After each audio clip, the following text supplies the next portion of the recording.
몸이 아프거나 어딘가 불편할 때 우리는 의사를 찾아 병원에 가곤 합니다. 의사, 이들은 질병, 질환 또는 외상으로부터 사람을 치료하고 살리는 일을 하는 사람들입니다. 환자의 질환을 살펴보고 그 증상을 근거로 적절한 치료 행위를 선택, 그리고 적용하는 능력을 기르기 위해서는 정말 많은 지식과 경험을 습득해야 하기 때문에 수많은 보이지 않는 노력들을 수반해야만 합니다. 그런데 궁금합니다. 여기에서 말하는 사람을 치료하는 기술, 그리고 그에 관한 과학 지식들은 대체 어떻게 만들어지는 걸까요? 이러한 지식들의 발견은 인류로 하여금 어떠한 변화를 가져왔을까요? 오늘은 이에 대한 이야기를 들려드리고자 합니다. 의학의 과학기술에 관한 연구를 진행하는 사람들의 이야기, 의과학자에 관한 이야기 말입니다. 오늘날의 팬데믹 상황만큼이나 치명적인 전염력과 사상자를 발생시켰던 역사 속에 각인된 바이러스가 있습니다. 두창 또는 마마라고 불리는 악명 높은 바이러스, 천연두 바이러스가 바로 그 녀석입니다. 일단 이 바이러스에 감염되면 전신의 발진과 함께 수포들로 뒤덮이기 시작하며 무려 10명 중 3명은 죽음에 이르게 만들고, 설령 자연적으로 치료가 된다 하더라도 후유증으로 시력을 잃게 되거나 전신에 흉터를 남기게 되는 아주 무시무시한 녀석입니다.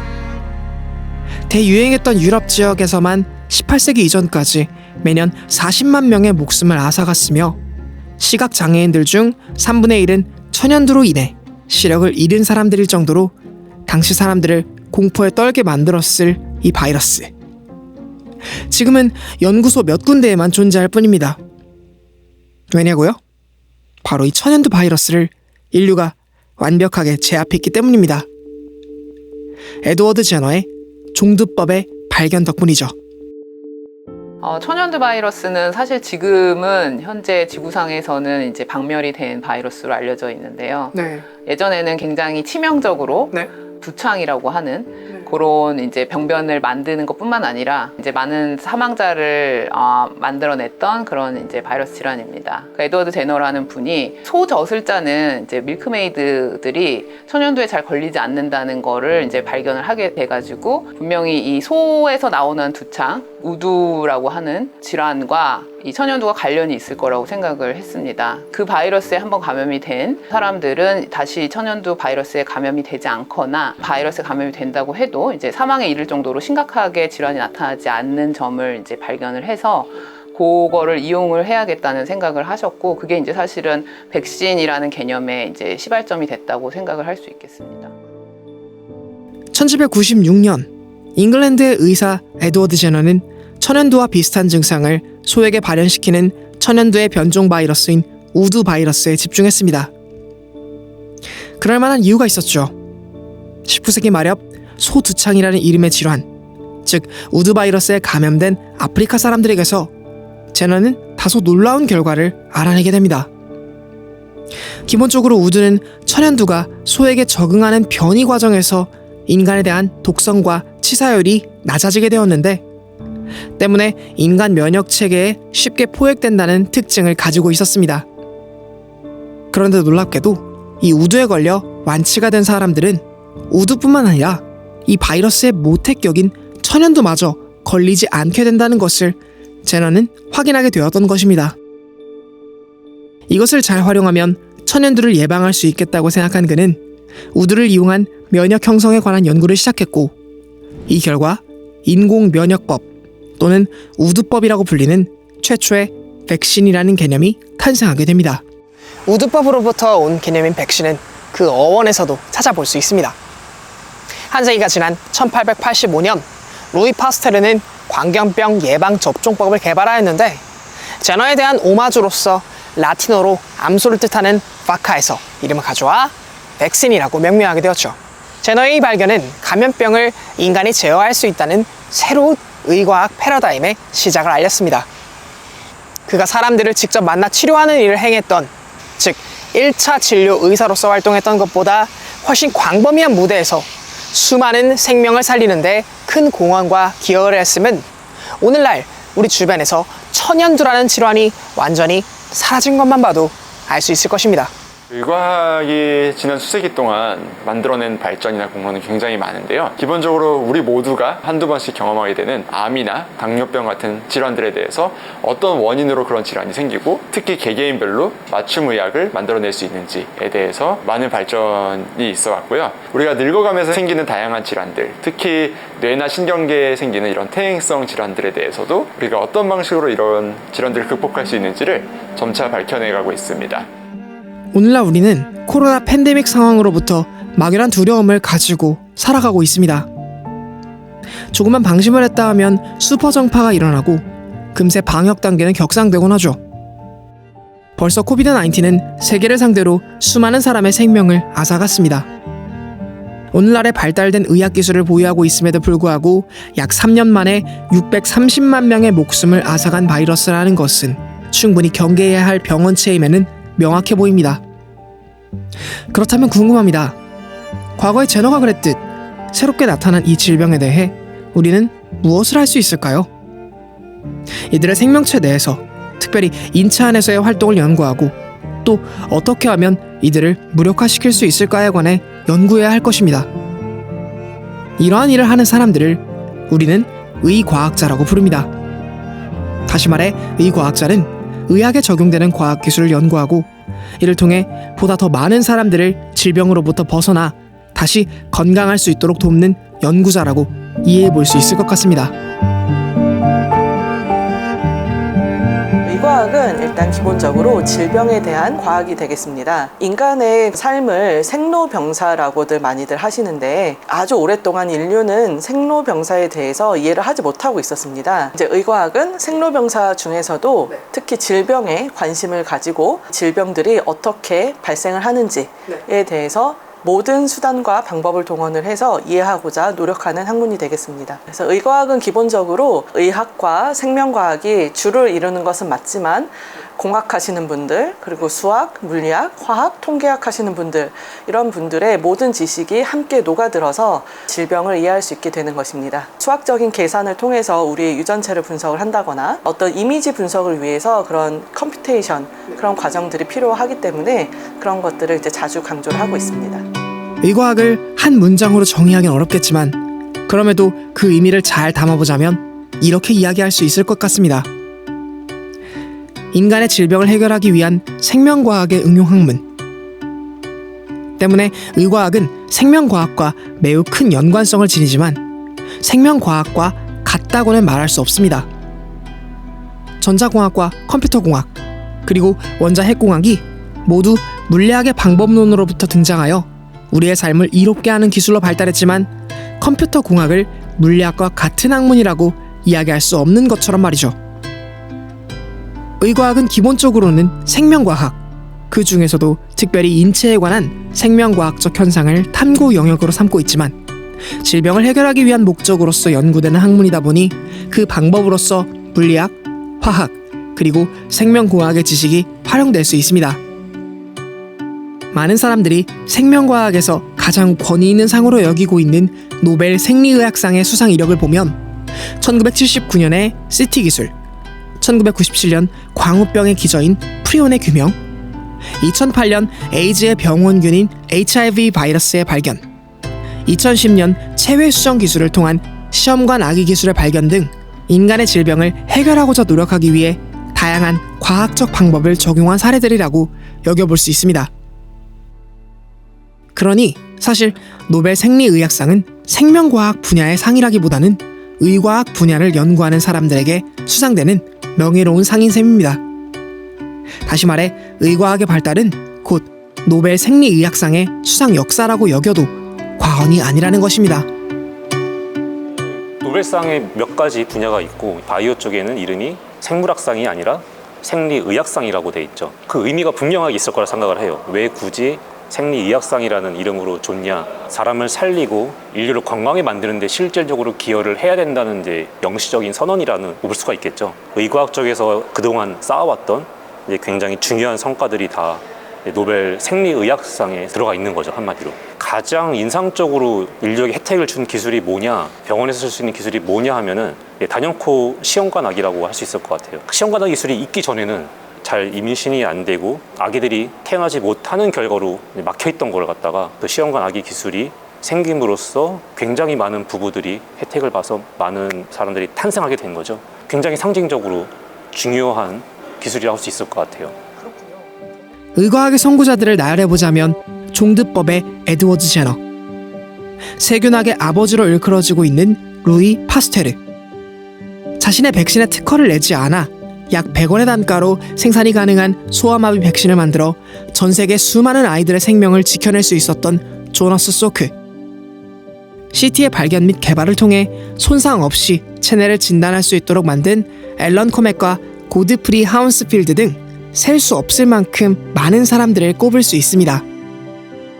잠시 이들의 학문적 이력을 살펴보자면 제노와 소크는 의사였으며 파스테르는 생물학자이자 화학자였고 코맥과 하운스필드는 각각 물리학자와 전기공학자였습니다.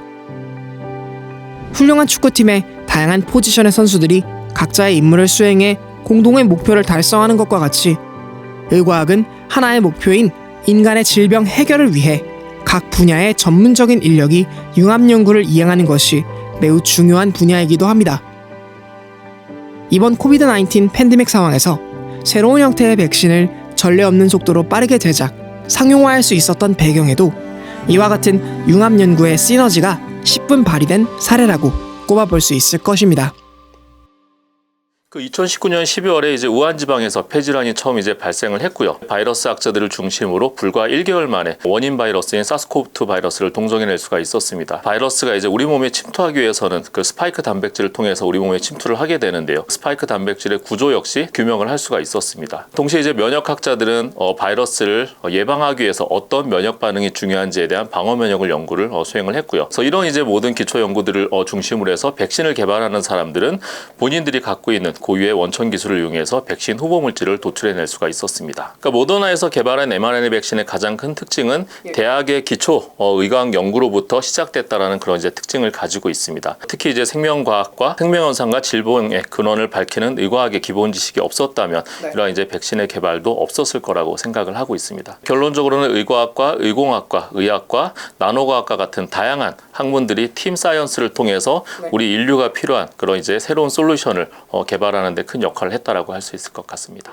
이처럼 다양한 영역들의 전문가들이 한데 모여 당면한 세계적 위기에 대한 해결책을 목표로 밀도 있는 연구가 진행될 수 있었던 배경, 그리고 그 맥락 덕분에 불과 2년도 채 안 되어 수많은 사람들로 하여금 백신 접종이 가능할 수 있는 인프라를 구축하고 많은 사람들을 코비드-19 감염증의 중증으로부터 지켜낼 수 있었습니다. 의과학의 협업체계 없이는 불가능했을 일이었죠. 그렇다면 이러한 연구가 어떤 목적에 의해 또 실제로 어떤 과정 단계를 거쳐 연구되는 것인지 등을 구체적으로 들여다보기 위해 과학후기는 우리나라에서 의과학을 연구하는 우수기관인 카이스트 의과학대학원에 직접 방문해 몇 가지 실제 연구 사례들을 취재해보기로 했습니다.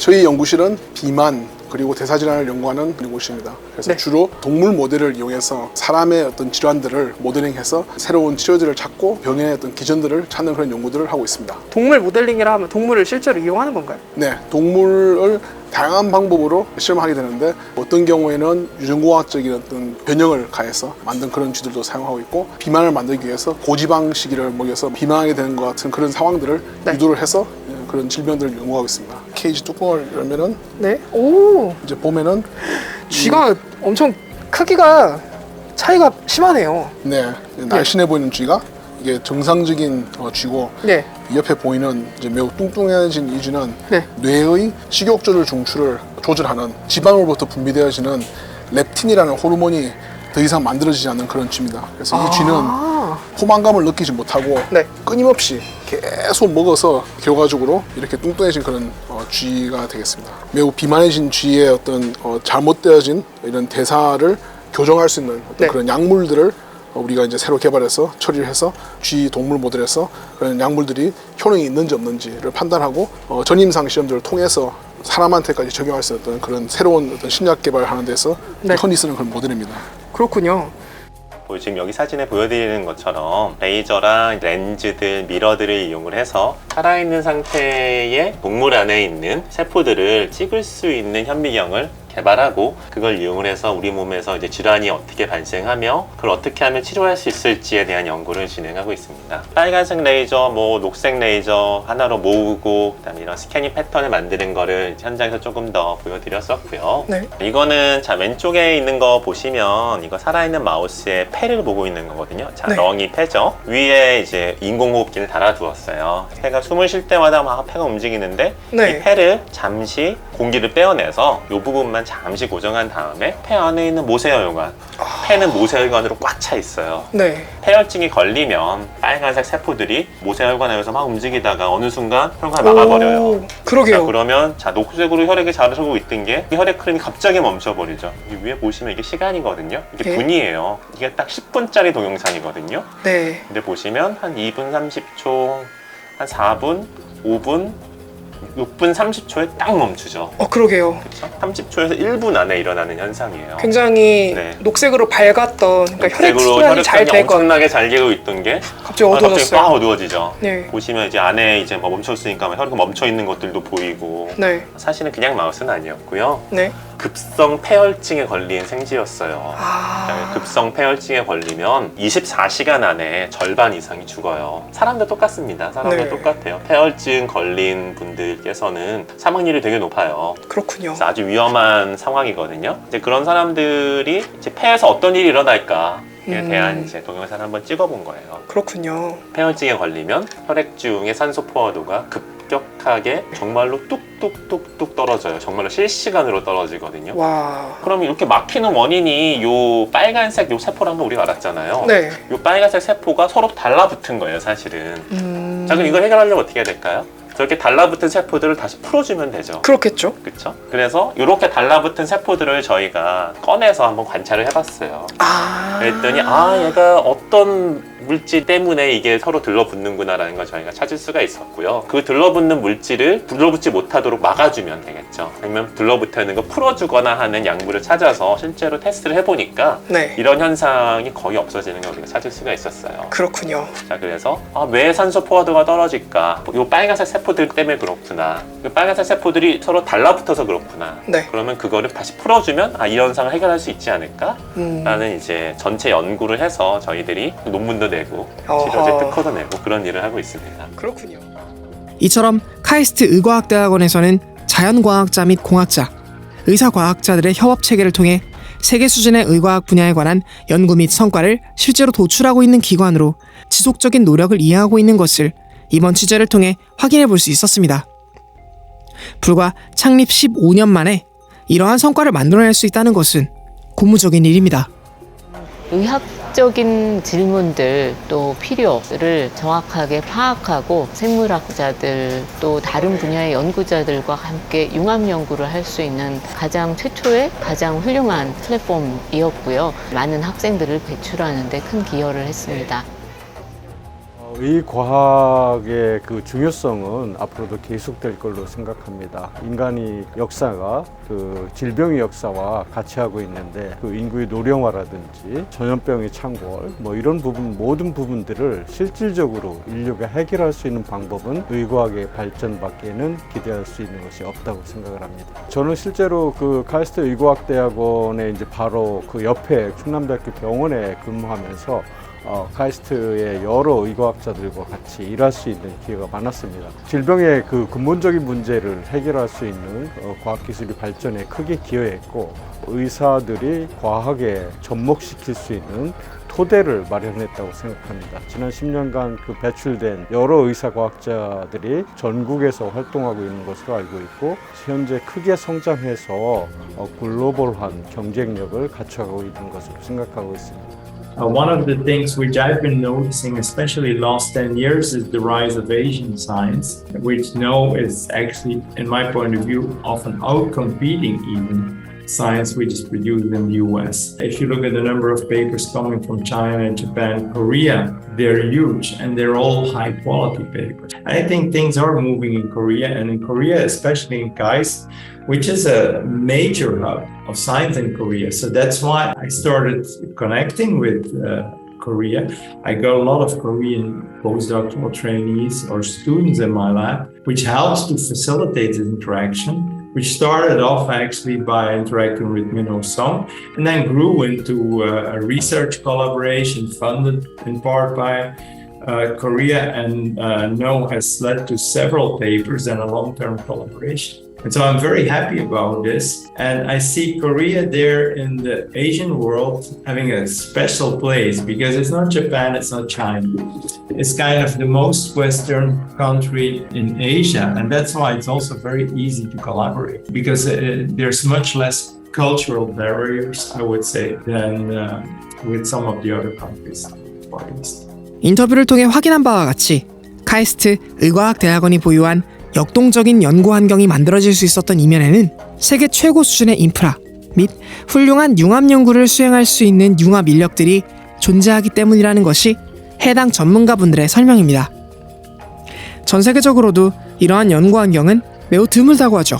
우리나라에 가장 우수한 인재들이 의과대학을 가려고 모이고 있고 실제로 의사가 되고 있죠. 그런데 사실은 의사는 우리나라 전체를 위해서는 전체 의사의 한 10% 정도, 1년에 한 400명 정도는 연구를 해야 된다고 생각합니다. 그래야 우리 몸의 이해를 할 수 있고 또 우리를 더 건강하게 할 수 있는 모든 기술적, 방법적인 것이 탄생할 수 있으니까요. 의사로 계신 분들이 우리나라에서는 환자 보는 일만 하고 있어서 국가적 큰 손실입니다.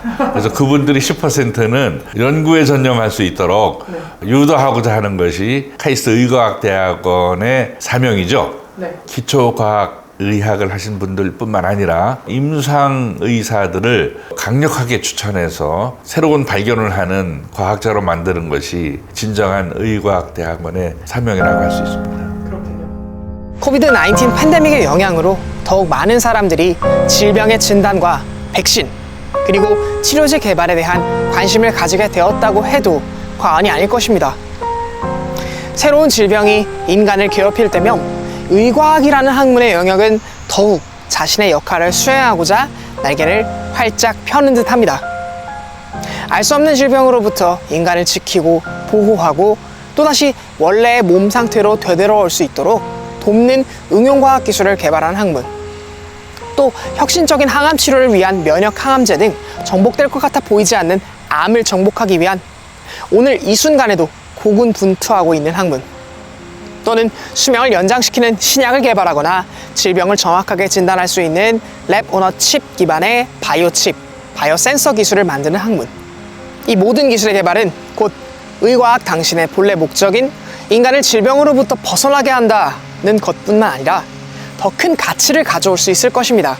하지만 안타깝게도 아직 우리나라에서는 의과학 관련 세계적 수준의 논문과 연구 성과들이 나오고 있음에도 의과학을 메인으로 하는 기업인 제약산업에서는 세계 무대를 상대로 다소 뒤처져 있는 것이 사실입니다. 전 세계적으로 영향력을 미치고 있는 다국적 제약회사들, 예를 들어 mRNA로 유명한 파이자나 모더나 테라퓨틱스와 같은 회사들은 모두 미국과 영국, 유럽, 일본의 회사들입니다. 무엇이 부족하여 아직 우리는 백신 그리고 신약을 만들어내지 못하고 있는 걸까요? 1887년 프랑스에 설립된 파스테르 연구소, 1891년 독일에 설립된 코흐 연구소, 1901년에 미국 록펠러 대학과 60년의 소크 연구소 등 세계 수많은 연구소들의 역사와는 다르게 오늘 인터뷰로 모셨던 의과학자들의 연구기관인 카이스트 의과학대학원은 아직 15년 남짓한 경험치를 가지고 있습니다. 그럼에도 짧다면 짧은 이 기간 동안 보여준 몇몇 연구들은 전 세계 어느 의과학 연구소 못지않은 높은 성과를 보여주고 있습니다. 사람을 살리기 위한 직업은 아주 많습니다.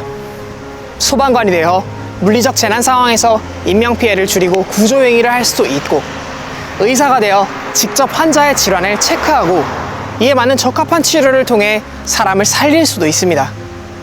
그리고 오늘 여러분과 함께 들여다본 사람을 살리는 방법에 관한 연구를 행함으로써 보다 광역적인 영역에서 사람을 살리는 근본적인 기술을 개발하는 방법도 아주 매력적인 방법이라는 생각이 드는 오늘인 것 같습니다. 의과학이라는 학문에 대한 여러분의 생각은 어떠신가요? 선택은 여러분의 몫입니다.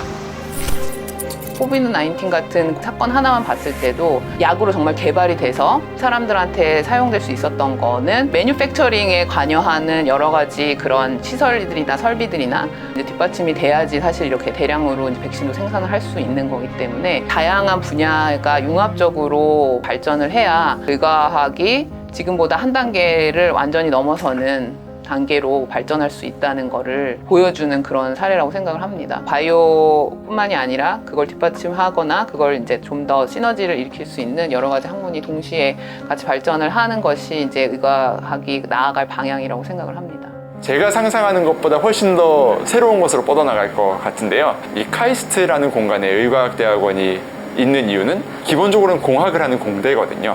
여기서 벌어지는 굉장히 다양한 새로운 신기술들을 의학이 어떻게든 접목해서 기존에 상상도 못했던 새로운 우리 몸을 창조한다거나 이런 방식으로 미래 의학이 발달할 수 있을 거라고 생각을 하고, 중요한 거는 그 어떤 변화든지 우리 인류의 복지에 기여하고 개개인의 삶이 나아질 수 있는 방향으로만 이루어지면 된다라는 생각으로 굉장히 새로운 시도들을 해보려고 하고 있습니다. 예를 들어서 암이라고 하면은 시간은 당연히 걸리겠지만 정말 이제 정복이란 단어가 등장할 정도로 해결될 것 같아요. 그럼 그 다음에 뭘 할 거냐? 뭐 영화에선 결국 소재로도 많이 등장하겠지만은 인류를 더 얼마나 질병과 무관하게 건강하고 오래 살게 하냐, 거기에 방점이 찍힐 것 같아요. 노화 쪽이 결국에는 의과학이 여러 가지 중요한 질병들을 어느 정도 해결한 다음에 거의 모든 역량이 집중될 분야라고 생각을 해요. 단순히 오래 사는 게 아니라 건강한 채로 얼마나 오래 살 수 있을까에 대한 질문을 굉장히 많이 하고 계시는데, 그 질문을 해결하기 위해서 전 세계에 많은 의과학자들이 달려들지 않을까라고 저는 이렇게 상상을 하고 있습니다. 결국 의과학은 질병을 치료하는 데 도움을 주는 학문이라고 생각을 합니다. 저는 이제 바이러스 면역학을 연구하는 사람으로서 이번에 이제 코로나 팬데믹 사태에서 보신 것처럼 새로운 바이러스는 끊임없이 이제 나올 것이라고 생각을 하고 있고, 또 이제 인류를 위협할 그런 이제 바이러스들은 새로 이제 계속 나올 것이라고 생각을 하고 있습니다. 그래서 저희와 같은 이제 의과학 연구를 통해서 이러한 그 문제점들을 극복할 수 있는데 조금이라도 이제 도움이 될 수 있는 그런 이제 연구를 계속 할 수 있을 것이라고 생각합니다. 앞으로 수많은 종류의 만성 질환들, 특히 인간의 수명이 이제 점점 늘어남으로 해서 과거보다는 이 다양한 종류의 만성 질환에 훨씬 더 오랜 시간 동안 이제 사람들이 영향을 받고 사는데, 다양한 만성 질환들, 암, 당뇨, 고혈압, 심장질환, 퇴행성 뇌질환, 이런 종류의 만성 질환들을 치료할 수 있는 분야가 가장 의과학자들의 노력들이 집중돼야 될 분야라고 저는 생각하고 있고요. 앞으로 그런 질환들에 대한 치료할 수 있는 그런 방법들이 획기적으로 새로운 것들이 많이 나올 가능성이 이제 많이 있다고 저는 보고 있습니다. 우리가 사실 과학 연구를 하는 거는 주변 사람을 돕기 위한 목적이 전 제일 크다고 생각을 해요. 사실 의과학 연구를 하는 거는 아픈 사람을 더 치료해주고 건강하게 사실 오랫동안 행복하게 살 수 있도록 만들어주기 위해서 하는 연구가 의과학 연구고요. 의과학 연구는 정말 많은 연구들 분야 중에서도 가장 보람찬 연구 분야라고 저는 생각을 합니다. 제 연구 성과를 가지고 아프신 분들이 더 이상 아프지 않도록 건강하게 오래 사실 수 있도록 도움이 되는 기술 연구를 열심히 하고 있습니다. 기존에는 우리가 느끼는 증상을 인지를 하고 거기서부터 시작해서 여러 가지 방식으로 진단을 해서 시행착오를 통해서 찾아내는 그런 방식이었다면, 이제는 우리 몸을 구성하는 세포와 분자들의 작동 원리를 이해를 해서 그 원리에 기반해서 디자인할 수 있는 이런 것들이 가능할 것 같고요. 또 그 방향으로 발전할 것 같습니다. 그래서 그런 연구를 위해서는 생명과학에 대한 일반적인 이해가 필수적이겠죠. 의과학은 기본적으로 그 인류가 가지고 있는 질병의 문제를 실질적으로 해결할 수 있는 과학과 기술의 영역을 다루고 있습니다. 각 질병 하나하나에 대한 문제 해결도 있지만 이 문제 해결을 위한 여러 가지 사회적인 플랫폼을 만들 수 있기 때문에 산업의 발달에도 큰 기여를 할 수 있을 것으로 생각합니다. 그래서 이러한 그 전체적인 그 과학기술 발전에서 인간의 그 보편적인 그 인권의 향상이라든지 이런 문제에 있어서 큰 기여를 할 것으로 생각을 하고 있습니다. I think it's a quite exciting time to be in biomedical sciences because I think we're now on the verge of harnessing a lot of things which have been done previously. I think everyone knows the human genome is now about 20 years old that we discovered it, and I only think we're now starting to see that we can actually benefit of that knowledge because the technology now becomes so much commonplace that very soon we all will have our genetic passports. In our country, there's already a number of people, including me and my family, who have their whole genome sequenced. So I think this information now allows to bring in biomedical science into a different field because we're not in the blind anymore. We have our genetic makeup.